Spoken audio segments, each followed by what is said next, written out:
All right, I am just waiting for the guest to come. I don't know where the fuck he's at. He said he'd be here. So we're just playing the waiting game here. Waiting for Don.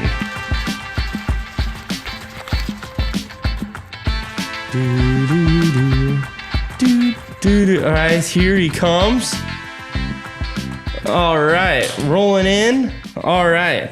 Hey, what's up? Hey, what's up with you, man? It's just out for a ride. All right, that's a nice little man bike you got there. Thanks, man. All right, this is going to be the Don origin story. All right. Oh, we got to shut the garage. Garage door. That's the garage signal. Hold on. Waiting for the garage door to come down.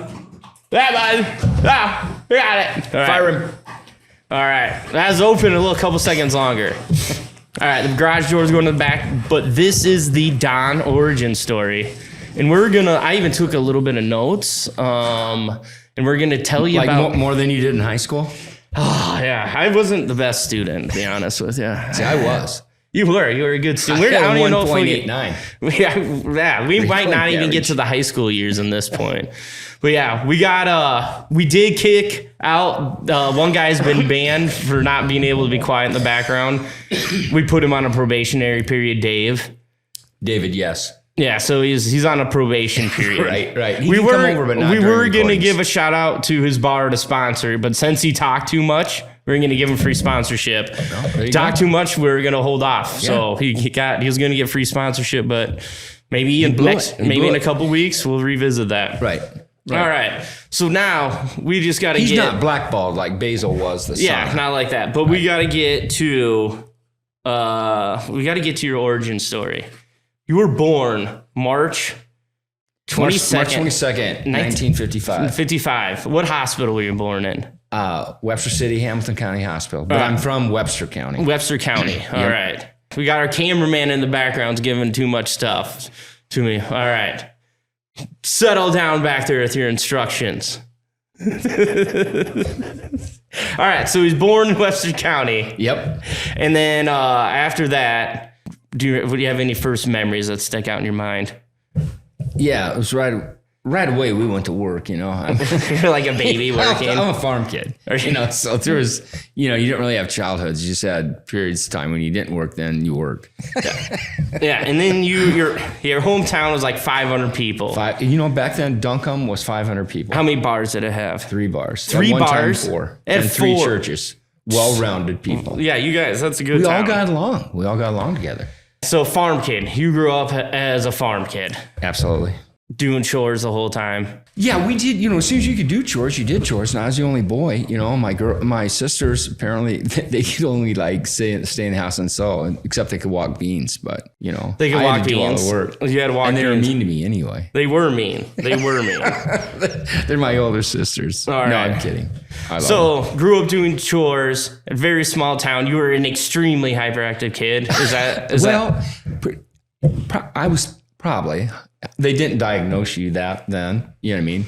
But it hasn't seemed to completely have gone away yet, you know what I mean? Yeah, you had some issues with running away as a child. I did run away. Anytime a fence was left over, stuff like that, I was out the door, I was gone, you know? And then the neighbors would have to bring you back. Bring me back, you know? Would you take off toward town or just any direction? Know where I was going. I don't know. Quite frankly, I was free. Go. Yeah. You're just out on the farm. Right. All right. And you lived on a road, high traffic area. It was the blacktop into the town. It was. Coming off the big highway. And that's where people drag raced. That's where people drag raced? Drag raced, yes. They would go out because everybody had like super fast cars then, you know. And it was a quarter mile. That's what it's called. So they went right by our house. We saw some really good, you know, drag races and things like that. But yeah. So this led to a problem. It did. And that problem, God, kind of devastated me a little bit. You know, I lost 14 dogs. I got ran over on the highway. 14 dogs. And 14 dogs. You have been texting with your sisters. I did. Yesterday, and we came up with like Topper, Patsy, Charlie, Maggie, Tippy, Teddy, Peppy. Just there was a boatload of them. All right. Out of all these dogs that got hit by cars. Run over. But yeah, you know, that's just your best friend. You know, the only guy. I'm on a farm with a dog, you know, I pet him every day. Boom, boom, gone. I like that dog, but I'll give you another. I'll give you another puppy, man. I'll get you another puppy. So they take me, get me a puppy, and you love that puppy and raise it and everything. He's gone too. Wonder why I'm screwed up. That's a lot. You are at 14. Maybe I would guess right in there. You have been known to exaggerate, but I'm just going to go with you on this 14. Right? Oh, but a very interesting dog in our life was because my dad farmed with my uncle, and they had a dog named Xing Shang. It was Xing Shang. It was so Pekingese. That was an amazing animal. That's one of your favorites. Right. All right. So childhood, the trauma. We had a dog named Charlie too, and he was a black lab, and I painted him white one time. What? Because my dad was painting, and I was just like, "Do you mind if I paint Charlie?" And he wasn't paying any attention to what I was doing. I painted Charlie white. When he just come around the corner and you're just... Yeah, he was pissed. Oh, it's painted. I can imagine. Right. All right. So what were some of the harder chores as a kid that helped make you who the man you are today? They call them hog partitions. So you would have like 12 things. So as soon as when the hog is gonna have babies, you separate that hog from the herd, and you start tacking them in. So that's the first pen done. Second pen done. They stay there. That's where they live. But when you do that the first time, those hogs go freaking nuts, man. I mean, crazy. And, I'd be like a little kid. My dad gave me a pitchfork going, you keep those sows off me and stuff like that. And he's just like, oh my God. And then once you got it in there, you had to put a hog catcher on it. And I would beg my mom to go do it because I was so scared. Oh, man. But anyway, you put that on there, and then you twist its nose back, and then your dad would give it a shot in the other side of the ear. And this is just traumatizing for you. Yeah, I was scared fucking shitless, man. And your dad... big ass sows and shit. And your dad didn't take excuses? No, he didn't. No, the World War he fought in, he was in tanks and... World War II. Yeah. And just grew up a hard farmer too from those times. Yeah. So all right. What about during blizzards? Shoveling. That was tough. Okay, so on a farm, there's a blizzard. The first thing we would do was we'd dig around the perimeter of your lot, so your cattle or hogs didn't get out once they didn't go over drifts and leave. But then you had to get the electric water, that had to get going. And that sometimes just, oh my God, it's miserable. You just have to go out in blizzards and just shovel. My dad, but I had help. Yeah, but he would be with you, but just in a horrible blizzard in Iowa. Yeah. Yeah. Back then, they were bad. Always worse when you were a kid. But maybe it was. I remember having to leave our house through the chimney. I bet. Leave up through the chimney. All right. And then you were scared. There's some animals that scared you as a kid. Did you talk to my sisters? No, I mean, I have. I did get the story out of them the one time about Leroy Schwinnerman's cows. Okay, I was scared to death of them. Yeah, so the neighbor... he would run his cattle, then after he had harvested his corn and stuff, back then you'd run your cattle out there, and I thought they would jump up into the upstairs window and get me. Yeah, so they said, they told me, you're a little, being a little baby, worried about Leroy Schwinnerman's cows. And this the name to me and was Leroy very funny. Was really a nice man. And, he was, like a church-going guy, really, really nice guy. He wouldn't train his cows to eat children. His friend of mine named Roy, who I grew up with in Duncombe, who was crazy. He was funny as shit. He's a crazy, funny guy. When he would go to Fort Dodge, he would change his name to Leroy Schwinner. He would be told and he was not what Leroy represented. So they'd have a different perspective of the man. Right. Oh yeah. All right. And then there was another story, maybe with Rooster, that you get tricked by your sisters. Now that was dirty. Yes, that was super bad by my sister Diane and Karen. I can't believe they would do that. And you don't ever deserve to get picked on. No. As we've seen before, Basil, Exactly. Yeah, he's just Today. Basil's over here today just doing naughty shit. And we're going to learn. There's been battles. It's animals. Now Basil in your 70s. Yes. Basil was doing some naughty stuff. Yes. He was. I witnessed some of it. I should have took a video. Right. You asked him to put the chairs up and he wouldn't put them in the right place for you. Right. No, he's... Yeah. Yeah. So your sisters, they tricked you. Okay, here's the deal. We had this one rooster that was just super mean. And anytime I was outside our fenced in yard to keep me in, that rooster would chase me. And my sisters were smarter than me, and they still are. But they would be up sitting in the car, and I go, "Is that rooster out there?" And they go, "No, that rooster's not out here. He's not out here." You wouldn't be able to figure it out by them sitting on the car. And I go out there, and that rooster game on. Just chased me all over. They're just laughing their asses off. Oh. Yeah. Now, you did that. You had a lot of those farm experience as a child, running away, the loss of dogs. Right. What was your education like as a child at the Duncombe Community School? It got a little... there were some issues like in the last couple of years. It was when they open. closed the school. I don't know. I think they had a hard time finding teachers. But anyway, we just kind of played a lot. Played a lot as a child. We played a lot. Yeah. Not as you go to town, there wasn't the supervision that there is today. You didn't have cell phones. You were able to run wild. No. If you could convince your parents you were going somewhere, you were done. You were done. What grade did Duncombe school shut down? When I was in fourth grade. Fourth grade. So would you have been like 1964? I graduated in 73. So you're an engineer. I'm going to let you do the math on that one, bud. I don't know. Yeah, so say 1964-ish. So 1964-ish, it shuts down. Right. The Duncombe Community School is no more. Mm-hmm. Now you have to get... It was fucking devastating, man. I bet. You had to get shipped to the big city of Webster City. And Duncombe, nobody in Duncombe had any money. You know what I mean? The farmers, nobody had any money. You know and then going to that city is like going to... It was like, they were like rich people. You know? Yeah. Remember you telling the story as a child when you went to your one friend's house in middle school and they had air conditioning and you were just amazed. That too, but I mean, okay, the most amazing thing was the first time I stayed overnight in Webster City was at a guy named Rodney Bernard. Mm-hmm. Bernard, he was a fifth grade guy, buddy of mine. And I slept upstairs with only sheets. God, I couldn't freaking believe it. Yeah, I mean, I had like quilts and quilts. Oh, in the winter, it was warm. Right. Because on a farm, any amount of money that you make goes into something that produces something. So you insulate the hog house, make your hog house warm. Don Barry's going to show up to work tomorrow. No matter what. I mean, not that I wanted to. Yeah, you just forced it. They made me. So yeah, you go up and just amazed how warm the house was. Yeah, I don't care if you sleep or not. You'll be there tomorrow. All right, so setting the stage. This is a traumatic thing for a 9-year-old Don Barry. To go to Webster City, it was. 10 years old. This is just devastating. Right.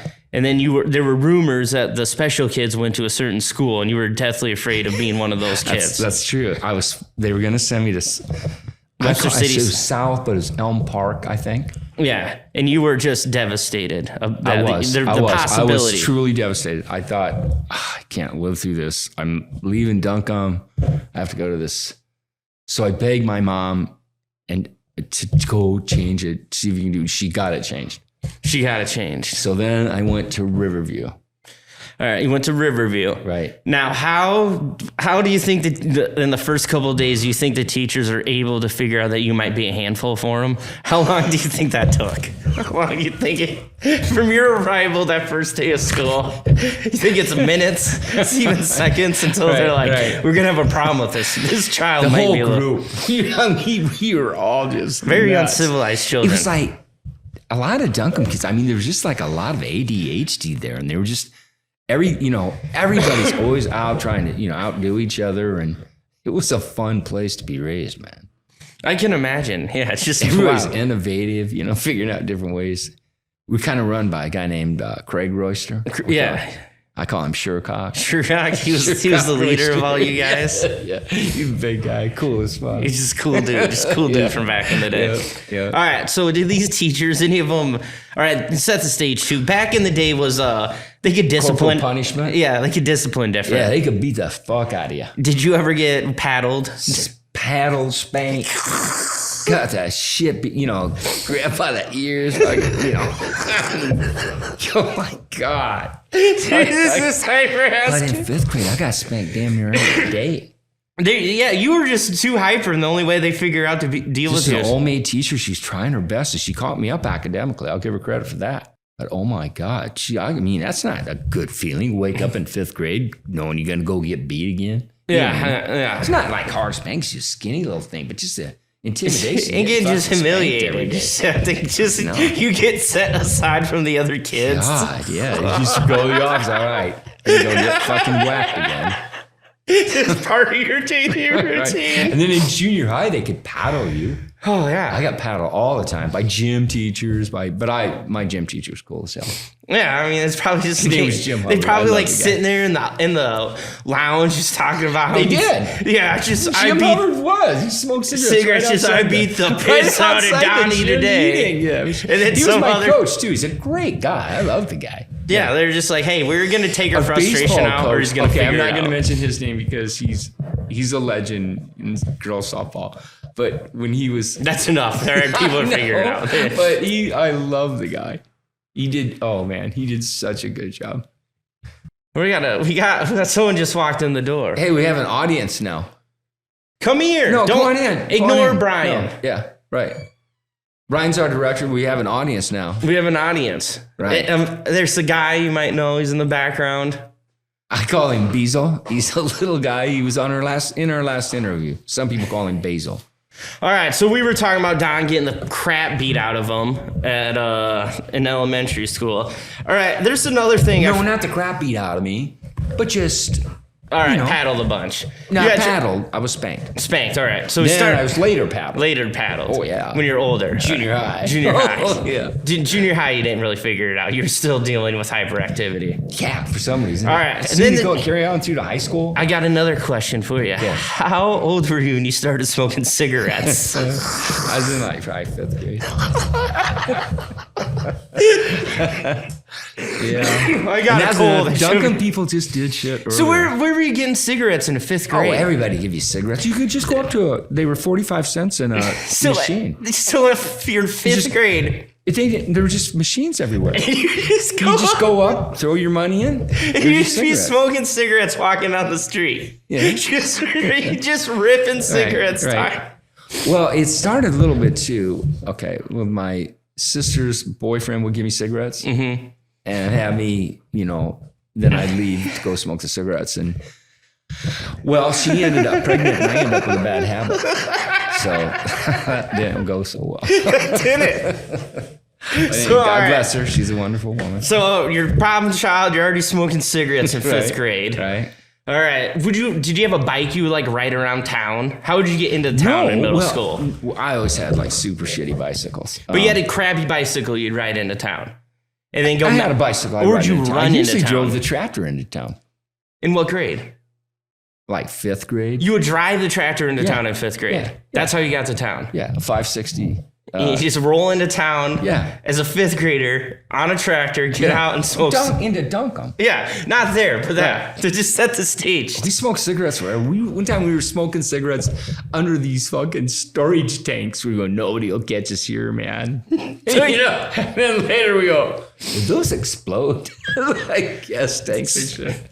This just is what the picture you're painting. It sounds different than children's upbringings now.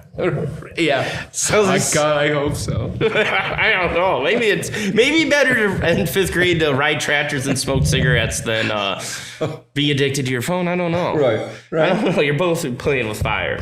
All right. So tell us about some of your family vacations as children. Those were some times. Didn't you have one to Arkansas one time? We did. We went to Arkansas once. I think it was called Mountain Home, Arkansas. And we went there because Ralph Peterson told my dad it was a cool place. So that's what we did. But we stopped in other places too. And was it just like driving? It was all of us. I mean, all three of driving. us. The three of us in the back seat, mom and dad in front. And just drive in, then go to some place. Go to place. Stay in a motel, drive, go to a place, and then come back. We used to go to Missouri to see one of my dad's buddies who he was in the same tank with. Oh, okay. They survived that. So they were like buddies. Way buddies. Yeah. Sickendick was his name. All right. Seriously. Yeah. His last name. Really cool guy. First time I ever had hamburgers with seasoning on it other than the salt and pepper. Whoa. Whoa. Right. That's that. Right. I don't know. Yeah, I never heard Couldn't the. believe what it was like. It's like And then you used to go to games, MLB yeah, we go to a games. baseball game.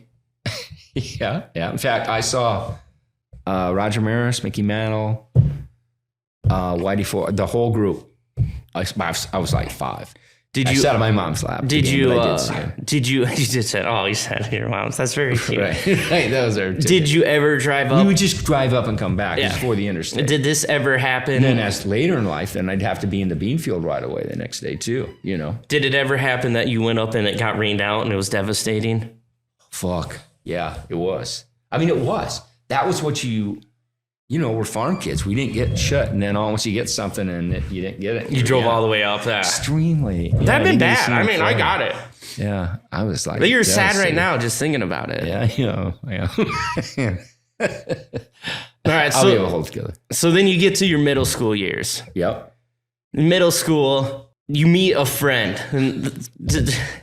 Well, middle school to me was just like way good. I loved middle school. I can imagine. I was 7th, 8th, and 9th. My sister was in 9th grade. She was popular. The only bad thing, because having a good-looking popular sister, boys picked on you. 9th graders picked on me bad. Some of them like real bad. Some still, if I saw them, I think I'd try to strangle All right. Hey, you hear that out there? You're listening to this? We might set up an old man fight. You're just 70. You don't got nothing to lose. Go fight another 70-year-old man. What are you gonna get? You go to jail for a couple days, then you come out. Hey, if you go to jail. There was a time that I did want to beat somebody up, and I told Julie that, okay, I'm going to go there. I'm going to find him. I'm going to beat him up. I'm going to do my 2 days, and I'll be done with it. I'll never bring it up again. But that was when you had a family and a job. No, that's when I was retired. I say fine. You don't have any responsibilities. No, I'll bail you out. I'll bail you out. And if I can't bail you out, I'll fill your bird feeders. Right. And I'll make sure Basil doesn't mess with any of your stuff. Right. So if you go there, then I'll get a lawyer. I'll pay. You already have numerous lawyers in town. Maybe someday one of them will be on here. It's good to have lawyers for buddies. Yeah. It's not a bad thing. Yeah. So back middle school is time of the life. You got picked on a little bit. Yeah, but I mean, other than that, it was that's good. what I started like. Yeah. And then you start making friendships that will last a lifetime. You know. And some of those guys maybe not be normal. And one of those guys we're going to have on here. It's the guy we got to find him. We'll find him. Right. We'll My find first friend, my first actual friend in junior high, so now everybody's there. Mm-hmm. So one junior high was Mark Scribbins. And he's a dentist in Clear Lake, but he was my first friend. Mm-hmm. And I would go there all the time. I stayed overnight there all the time. It's fun times there. Oh, God, we had so much fun. The Scribbins was crazy. He had air conditioning. When he's a kid. Oh, yeah, they had everything. His mom was a teacher and his dad worked for Doan's. I don't even know what His that is. farm, did farm stuff. Farm stuff? Yeah, it's super cool. And this is in the town of Webster City. Yeah, like his mom was my teacher, you know. Yeah, it's Webster City. But So this is good times. She called me Eddie Haskell. Eddie Haskell? I've been called that by my friends' parents before. Yeah. There's one of them. It's a family of Norwegian descent. Their mother would call me. Her name's Donna. She would call me Eddie Haskell. She has 2 really normal sons. There's an older one. He owns a landscaping business. Oh, those they are. Yes, there's some normal boys. Yeah, very normal voice. Yeah. So and the landscaper works with a normal guy. Yeah, he does. He works with another normal a blonde guy. kid. A blonde kid. Oofta. Yes. Yeah. He came from a village in Minnesota. Yeah. Maybe someday he'll be on here. Okay. All right, but there's a certain friend I'm trying to Then get. I started drinking too. That's when we started. How old were you when you started drinking? 7th grade, but 8th grade. Where were you? 7th grade. So how do you This remember? is bad, but man, I drank, a lot in junior high and high school. I mean, I was naughty. So how did the 7th grade? Do you remember who you got drunk with the first time? I drank a lot with Scribbs. Scribbs. Rabbit all toss. Rabbit. Oh yeah, God. Ross. You don't have to say the last name. All right, Ross. Oh, Dave. A guy named David. He was normal. To David, maybe. I think I know this David. He might be at one time in a chemical dependency counselor. He might have evaluated your sister Brooke or something. Maybe not the David I'm thinking of. Believe it or not, crazy. Right. I said I used to drink too much. I don't drink anymore. You hear these stories. It's weird that, it's weird that I would maybe have a wild tendency. Right. I don't know where that one came from. So middle school. Now there is a friend. His name's Keith. So yeah, I ran into this guy named Keith. We can say his full name. Keith David Morlam, who I eventually renamed Scab Morlam. To go into Scabby. I just thought it was more appropriate. Actually, he was the way he got that name. Well, first I'll say how I met him. We were about got in a fight with him at the bus stop. At the bus stop. Yeah. And he's got this really long stocking hat on. Like his mom his mom was a seamstress. Yeah. His dad was a farmer too, but his mom was a seamstress. But she had made him this really long stocking hat, Mm-hmm. And he's on the curb. He goes, "I ain't scared of you, Barry." That's what he was saying. But anyway, I'm pushing him around and shit. And we didn't actually fight, but I pulled his stocking hat off of him and shit. Did you? Yeah, I fucked with Morlam. All right. And then how long after your first fight did you guys become? We almost immediately became like best friends, man. Yeah. Best friends. And this friendship, we'll get to these stories later. Okay. The college years. Right. With you and him. There's some stories there. Yeah, the college years. There's even some later in life. Even some when I remember. Right. I remember one when... one time, I got to say one. So Morlam and I, one time we were riding around Webster City and we were in college and we decide we're going to go to the mountains because his girlfriend is out there hanging out, at this thing. So we just take off. We have nacho cheese, refried bean dip, and a bunch of beer, and just get in your car and drive. In a car. You end up in and a tent. In a tent. And you're just going. His uncle. It was his grandpa's tent, Louis. All right. So you're going. You end up in Cheyenne, right? Is this the story? Yeah. Is this the story with Cheyenne? It is. Okay. We end up in Cheyenne, Wyoming. We walk in, and Keith and I are the only people that aren't Hispanic in the bar, which is what it is, whatever. And Keith's like looking at me, and I go, "Let's have a beer," So we sit down, and so everybody's kind of looking at us a little bit because we're the only white guys. You know what I mean? But after a little bit, the bartender, she starts staring at Morlam, and honestly goes, "Are you Keith Morlam?" And he goes, "It's Morlam." Yeah. He was just on Wide World of Sports. That's when they showed the NCAA finals of wrestling. Right. And we walk in the bar right after they had shown that, and Morlam had wrestled in the finals. Keith wrestled. He was a D1 wrestler, wrestled at the University of Iowa. He was Dan Gable's first All-American. He was. I mean, he was the first guy of that, because he was smaller, to win in the quarterfinals. Right. Because McGivern would have been the second one, I think. Yeah, but since he won in the quarters, he was up first. He was the first All-American. He was the first All-American, correct. All right, so this is, Keith, now we got to bring it back. There's a little jump to the future for a preview of what's to come in the Don Barry origin story. Right. I mean, we're probably a half an hour in on the saga of Don, and we're just plugging into middle school. And that's when we don't have as many memories. So we're into middle school. This is when you start playing sports, right? Yep.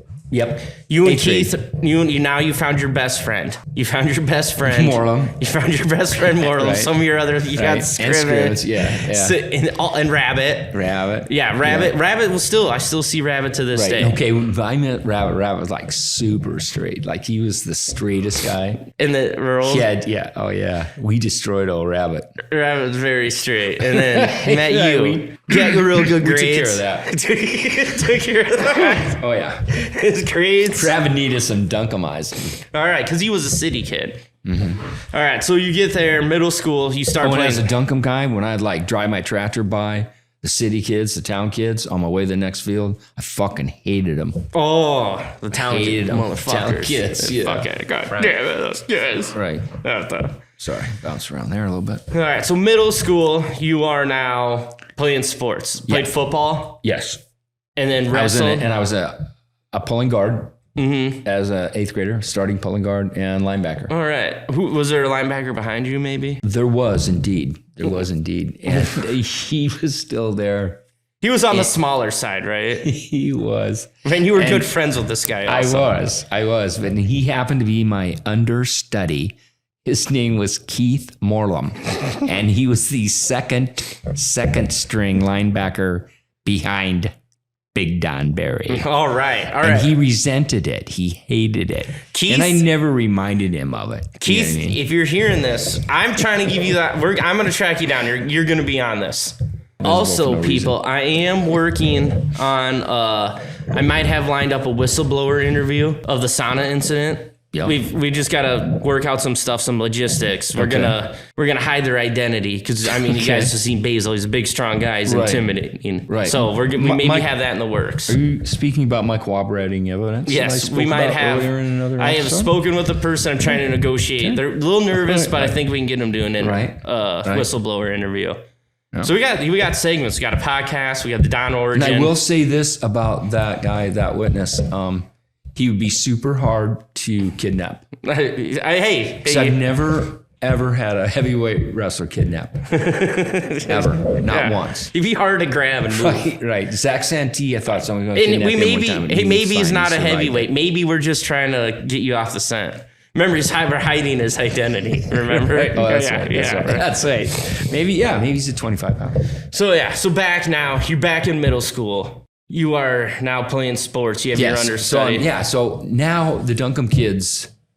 You're cool because you're good at sports. And plus, we were funny because we were always looking for shit to do. We were all fucking in God's trouble. Yeah, like when they came to Duncombe, they couldn't believe it. The shit we did, you know what I mean? Yeah, just you guys smoke cigarettes downtown on your tractors. Cigarettes, fucking drive cars down railroad tracks, but that was later. Later. All right, so then you played football. It was basically a way for you to get off the farm to play sports, correct? I would be involved in anything, do anything to get the hell off that farm for a day, for an hour. Do you got anything to add from middle school that sticks out in your mind? Just that the Duncombe kids then started to excel because some took off in sports. Yeah. I mean, So you're starting to come into your prime.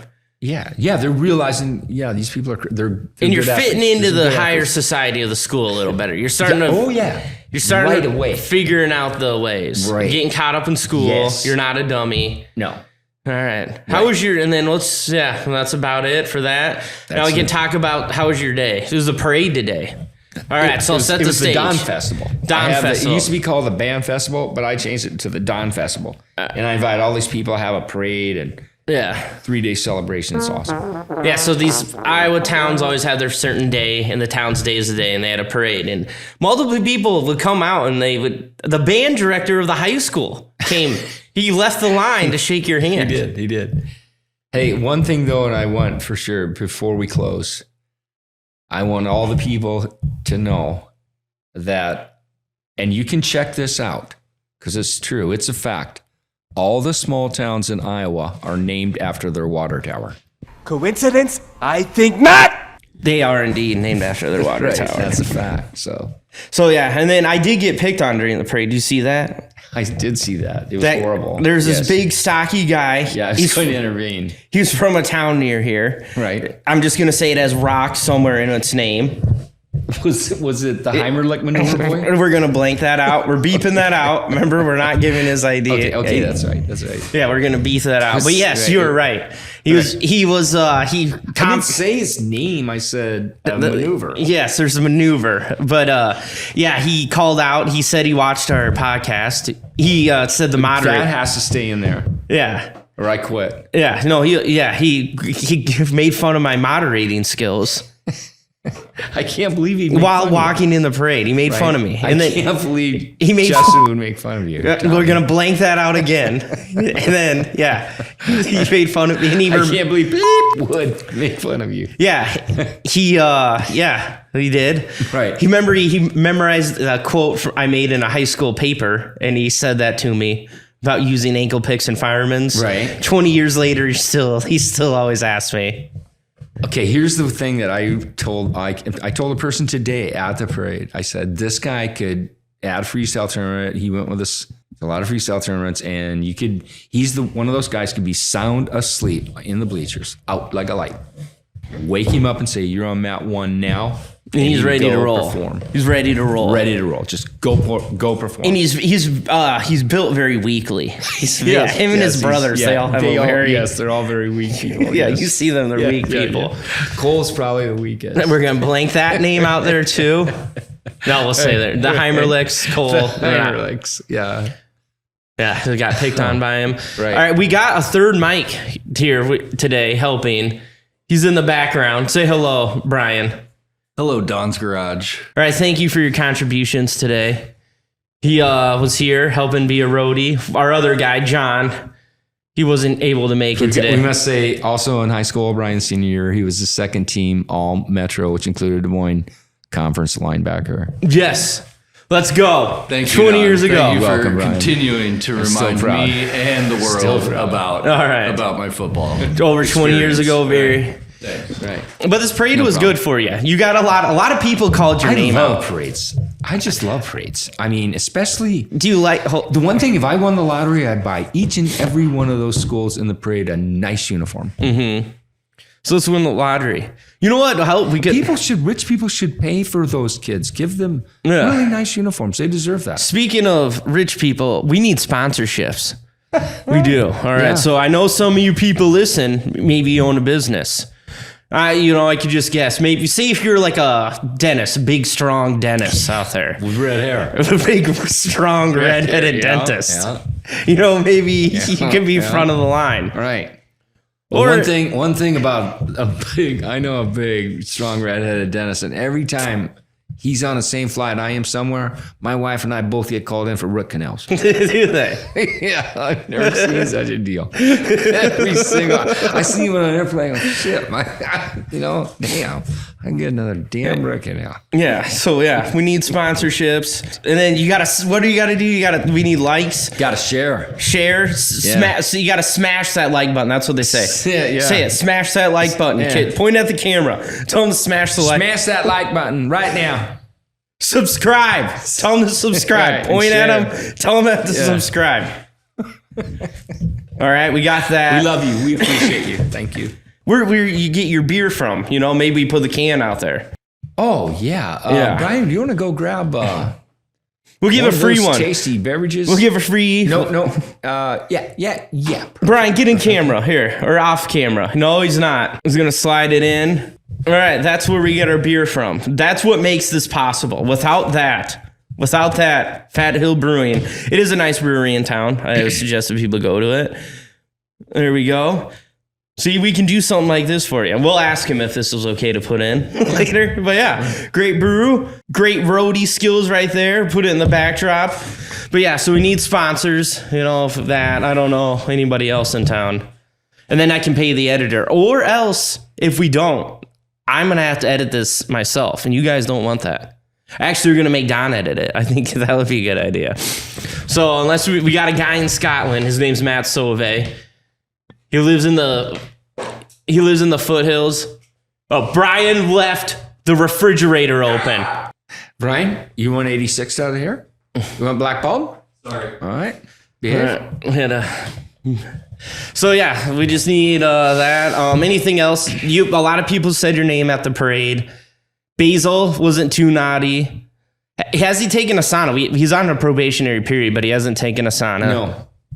Oh, and we do have the next episode guest lined up. We got that lined up today. Who is it? One of them is one of my college wrestling coaches. Is a very normal guy. He does suffer from the OCD condition that you Steve? do. No, his name's Alex Ibera. Yeah, Ibera. Alejandro. Yeah, and another guy that he coached. Alex is a very, very normal guy. And then another guy that he coached in wrestling that sometimes isn't always maybe the nicest to him. Say if Al can't, you have to say bye, so he hangs up. That guy won't say bye and makes Al stay on the phone for an hour. The guy's built like a cinder block. I do know this person that you speak of. He talks like this. I know of this man. So, Yeah. Well, Al said he tentatively agreed, but he's in.